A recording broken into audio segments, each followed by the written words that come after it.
Hello and welcome to your Lunch Time News. I'm Jitendra Gunasena. Now let's take a look at your headlines. Detainees arrested on charges of having links with the LTTE continue their hunger strike. Met Department forecast torrential rainfall in several parts of the island. A robbery at a private bank in Dambula, over 700,000 rupees stolen. In local news, the hunger strike launched yesterday by detainees who were arrested on charges of having links with the LTTE is still ongoing. Commissioner General of Prisons, Rohan Pushpakumar, noted that the hunger strike is being staged by detainees at the Colombo Magazine Prison, Anuradhapura, a prison, Batiklo Prison and Jaffna Prison. The detainees commenced the hunger strike last afternoon, demanding their release. 201 suspects, including 4 women, are being detained in prisons in several parts of the island under charges of having links to the LTTE. The Colombo Magazine Prison has detained 101 such prisoners, while the Anuradhapura prison has detained 30.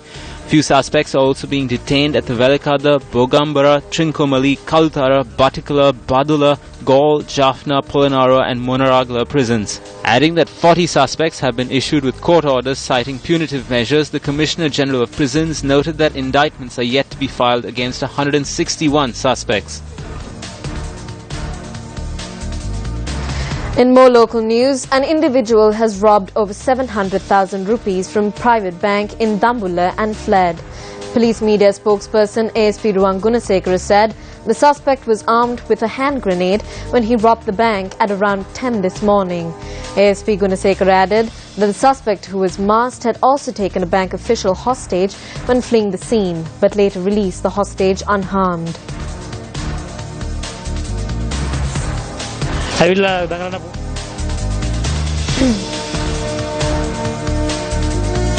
In weather-related news, the Department of Meteorology says that torrential rainfalls is expected in a number of areas throughout the island.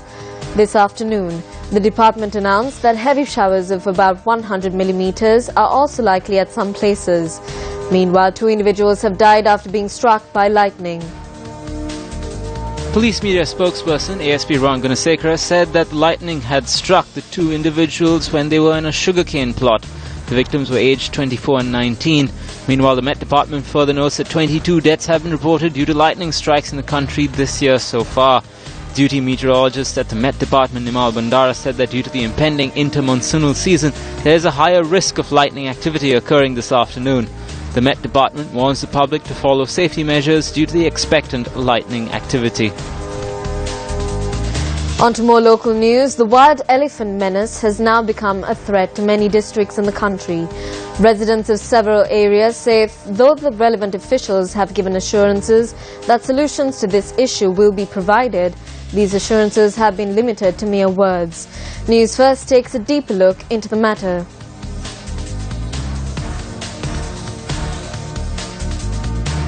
These are not farmers who watch over their crops. However, these people are compelled to build shelters atop trees due to the prevalent wild elephant threat in the area. In 2009, the Mahaveli Development Authority handed this plot of land in the Divulagasveva area in Hambantota to 29 farming families for residential purposes. Just 1 family remains after all the others abandoned their plots and left. Meanwhile, locals in the Idige Oya area in Habrana live under much fear due to the constant straying of wild elephants in the area from the Minaria Reserve. Solely dependent from the income from their farms, nearly 1,000 people belonging to 180 families reside in this village. These farmers say that this long-standing wild elephant menace has severely hampered their day-to-day lives. Meanwhile, at the Udavalave National Park on the border of the Udavalave Dam, an electric fence as well as warning signs have been erected due to the constant threat of wild elephants. A common sight are locals and foreign tourists going beyond the fence to bathe in the Udavalave Dam and relax on its banks. Wild animals, especially elephants, constantly roam in this area, so we cannot bear responsibility of the safety of those who enter this area. Groups who have ignored official orders have come under wild elephant attacks on numerous past occasions. The most recent incident in the area was on the 11th of this month when a 52-year-old from Ratnapura was killed. On to more local news. Minister of Sustainable Development and Wildlife Gami Jaivikrama Pereira engaged on an inspection tour of the Pinnavalla Elephant Orphanage yesterday. Speaking to the media, the minister said that legal measures will be taken against those who illegally possess tamed elephant calves.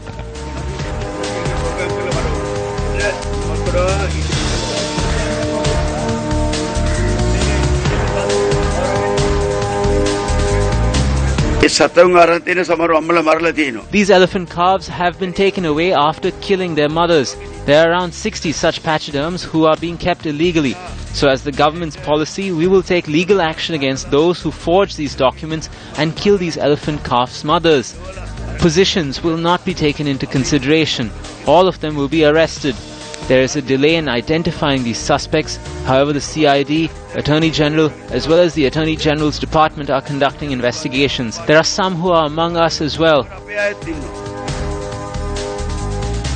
Minister of Health, Nutrition and Indigenous Medicine Rajitha Senaratne says that there is no point in doing politics if the people do not have their democratic rights. The minister expressed this view at an event held in the Hiovita.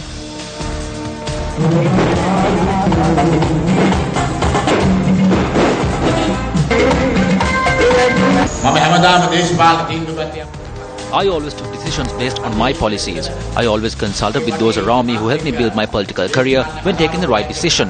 Because we entered politics leaving our doctorates and businesses behind. We came into politics with the hope of taking this country to a better place. That is our lifetime goal. So if the people are being unfairly treated or if they have no freedom, if the youth of the country have no right to express their ideas, it is meaningless for us to indulge in politics. Without dividing one toffee, we spoke for the future of this country.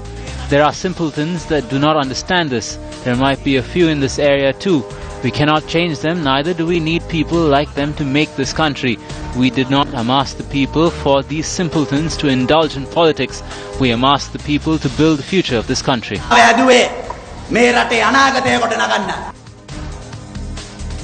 24 Indian fishermen were arrested by the Sri Lanka Navy for fishing in Sri Lankan waters.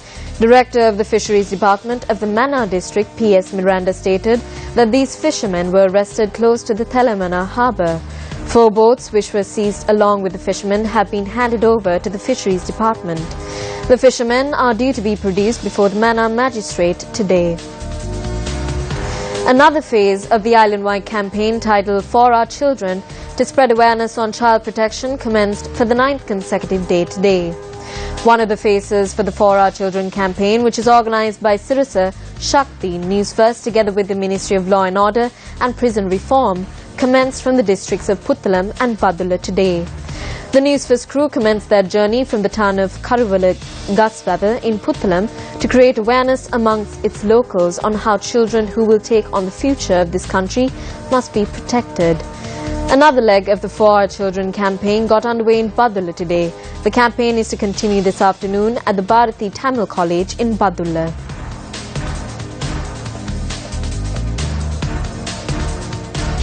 And that's a wrap of our lunchtime news. Join us again at 1:55 for the very latest.